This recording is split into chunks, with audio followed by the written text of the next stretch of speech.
সকালবেলা ঘুম থেকে উঠে রান্নাঘরে ঢোকো, সকাল থেকে রান্না করো, সকালের জলখাবার বানাও, কফি বানাও, চা বানাও, তরকারি বানাও, রুটি বানাও, সারাদিন রান্না করো, দুপুরের রান্না করো।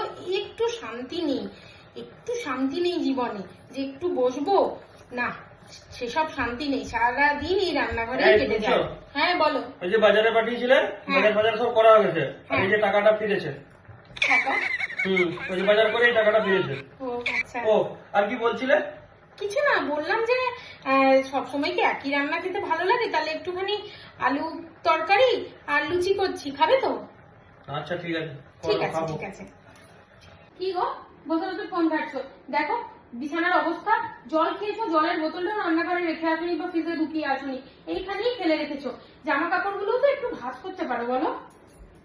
আমি তো জল বোতলটা আমার ঠিক সময় মতো রেখে দিয়ে চলে আসতাম, আর জামা কাপড় আমি কেন ভাঁজ করবো? তুমি আছো তো, এগুলো তো তুমি ভাঁজ করবে। বাহ বাহ, কি ভালো কথা, আমি আছি। কেন, এটা কি আমারই কাজ? তোমার কাজ নয়? তুমি করতে পারো না? এগুলো আমার কাজ নয়, এগুলো আমি কেন করতে যাবো? এগুলো তোমারই কাজ, এগুলো তুমিই করো। খাও দাও আর ঘুমাও, আর কোনো কাজ নেই, বুঝলে? থাক, তুমি বসেই থাকো। দাও আমি আমারটা বুঝি নেবো, দাও দিয়ে দাও। আমি করে নেবো। তুমি বসো বসো, এগুলো মেয়েদেরই কাজ, এগুলো ঠিকই বলেছো, এগুলো মেয়েদেরই কাজ, মেয়েদেরই করতে হয়। তুমি কেন করবে? বসো বসো বসো বসো বসো। না তোমাকে কিচ্ছু করতে হবে না, বসো বসো। হয়ে গেছে আমার, এই তো কমপ্লিট হয়ে গেল, আর কি করবে তুমি? ঠিক আছে।